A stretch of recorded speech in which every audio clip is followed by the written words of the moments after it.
Indian capital market regulator SEBI ने विदेशी portfolio investors यानी कि एफपीआईज के लिए डिस्क्लोजर थ्रेशोल्ड बढ़ाने का फैसला किया है। अब 50,000 करोड़ रुपए से ज्यादा इक्विटी एसेट्स अंडर मैनेजमेंट यानी कि एयूएम वाले एफपीआईज को ही एक्स्ट्रा इन्फॉर्मेशन देनी होगी, जबकि पहले ये लिमिट 25,000 करोड़ रुपए थी। ये फैसला सेबी के नए चेयरमैन तुहिन कांत पांडे की अगुवाई में हुए बोर्ड मीटिंग में लिया गया है। अब अगर हम नए नियम को पुराने नियम से कंपेयर करें तो हमें इससे ज्यादा क्लैरिटी मिलेगी कि क्या कुछ बदला है। तो चलिए इस बदलाव के बारे में डिटेल में आपको इस वीडियो में बताते हैं। सबसे पहले बात करते हैं पुराने नियम की। तो पुराने नियम के अनुसार 25,000 करोड़ रुपए से ज्यादा इक्विटी एयूएम वाले एफपीआईज को अपने सभी इन्वेस्टर्स की डिटेल्ड जानकारी देनी होती थी।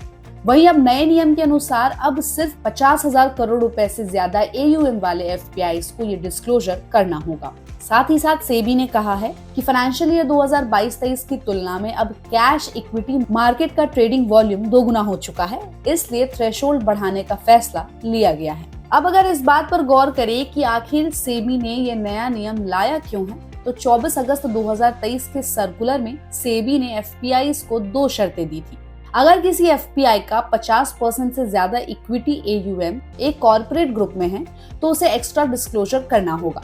इसके अलावा 25,000 करोड़ रुपए से ज्यादा एयूएम वाले एफपीआईज को अपने नेचुरल पर्सन तक की जानकारी देनी होगी। दरअसल इसका मकसद मिनिमम पब्लिक शेयर होल्डिंग यानी कि एमपीएस और टेकओवर नियमों का पालन सुनिश्चित करना था, ताकि बाजार में गड़बड़ी ना हो। अब सेबी ने साफ किया है कि एमपीएस यानी कि मिनिमम पब्लिक शेयर होल्डिंग और टेकओवर नियमों से जुड़ी जांचें पहले की तरह जारी रहेंगी। साथ ही सभी एफपीआईज को पीएमएलए यानी कि मनी लॉन्ड्रिंग प्रिवेंशन लॉ का पालन करना होगा। अब सवाल है कि इस नए नियम के लाने से क्या कुछ बदलाव होगा और क्या फर्क पड़ेगा बाजार पर। तो इस नए नियम से बड़े विदेशी इन्वेस्टर्स यानी कि एफपीआईज को राहत मिलेगी। दरअसल अब छोटे और मिडिल एफपीआईज को ज्यादा डिस्क्लोजर की जरूरत नहीं होगी, जिससे उनका कामकाज आसान होगा। इसके अलावा बाजार में ट्रांसपेरेंसी बढ़ेगी, यानी सेबी का गोल बाजार को स्थिर रखते हुए इन्वेस्टर्स की प्राइवेसी और रूल्स का पालन सुनिश्चित करना है। यहाँ मुहैया जानकारी सिर्फ सूचना हेतु दी जा रही है। यहाँ बताना जरूरी है कि मार्केट में निवेश बाजार जोखिमों के अधीन है।